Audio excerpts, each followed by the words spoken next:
puppy julep, puppy julep.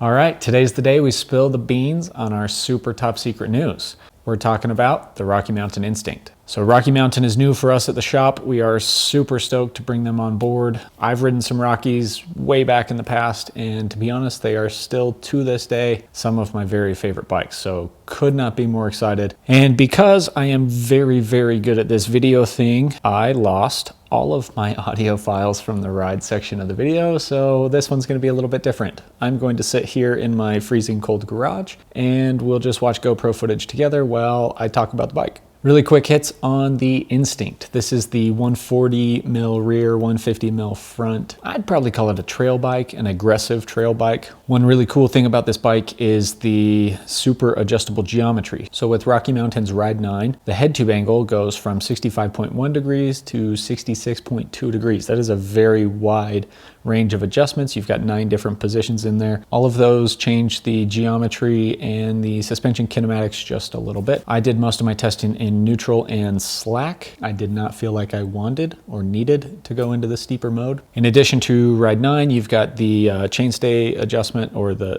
dropout adjustment. You can go from a 438 to a 449 millimeter chainstay, depending on if you want long and stable or short and maneuverable. Now let's jump into the ride impressions. So on the climbs, the Instinct does a very good job. It strikes a really good balance between giving you a lot of traction and being very efficient. It is not the most efficient bike I've ever ridden. It doesn't really hang with the Ritmo or the Occam or even the SB130. It rides a little bit more like the Santa Cruz Hightower, where it gives you a bunch of traction, it's a little more active, and kind of smooths out the trail quite a bit on the climbs. That's not to say it's a poor climber or a slow climber. It's actually pretty quick uphill. It's just not that sports car style climbing bike. There is a little bit of pedal bob, but I think it's worth the gain you get in traction and smoothness from the suspension. So I am 6'2" and I rode an extra large.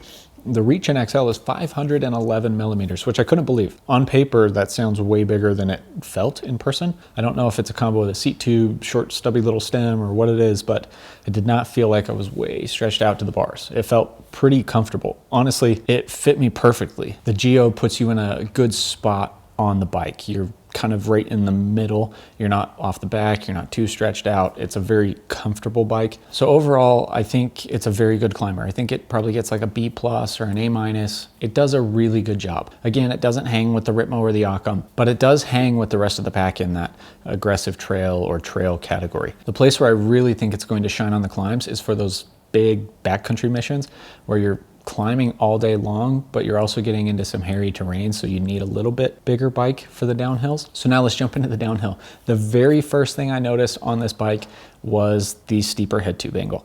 It is one of the steepest head tube angles that I have ridden in maybe the past, I don't know, 2, 3, 4 months. I started out in the neutral setting, which puts you about 65.5 degrees. That felt very quick, very responsive. I was actually oversteering in most of the corners. It took me a second to adjust to that steeper head tube angle, but once I got it, man, that bike was a riot in the corners. The handling is so good on this bike. It is so quick. It makes the bike feel so snappy and very, very fun in the corners. So if you're an active rider on the bike, it's really going to be pretty rewarding. I think a lot of that comes down to the head tube angle and in turn the shorter wheelbase because of that. And also it kind of has short chainstays for bikes these days. Chainstays are getting maybe a little bit longer, I've noticed. So 438 is actually fairly short for a 29er. So you combine all of those things, it makes the bike incredibly agile and maneuverable and very, very fun, especially on kind of that easier, smoother, faster, flowier terrain. You get into the really chunky, steep, technical stuff, and it's not quite as stable. You're not gonna be going as fast in that style of terrain. And that's, again, because your wheelbase and geometry and all of that. On a scale of unicycle to city bus, it's definitely more on the agile and maneuverable side of things. The second thing that really stood out to me was the suspension platform. The best way I can describe it is that it's firm. It's not harsh and it's not plush, but it's firm and supportive. So that makes it really rewarding when you go to pump through a set of rollers, pump off the lip of a jump, or you're kind of pushing through a corner. That firm supportive suspension rewards you. You're not just like melting into the suspension and the ground. Instead, the bike gives you some juice coming out of a corner or off of a lip or through some rollers. So there is a ton of pop and a ton of lively character to this bike. It's not the most ground huggy. It's not quite like that new Santa Cruz stuff. There's still plenty of traction on offer.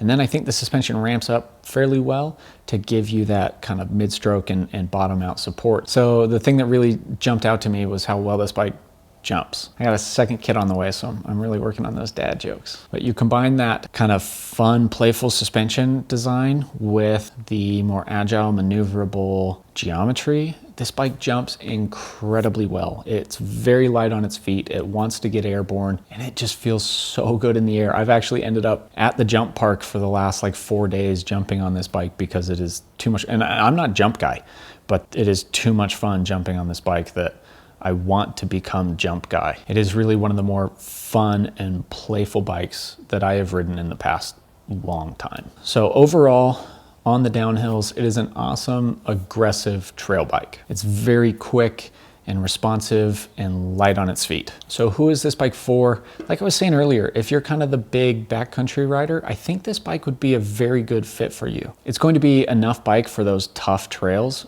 but it's also going to get you there and it's going to let you ride it all day. The other rider I think of is the very active rider, someone who is constantly jumping, pumping, slapping corners. This bike is going to be very rewarding for you. So if you're that active rider and not someone who's just hanging on in passenger mode, I think you're really gonna like this one.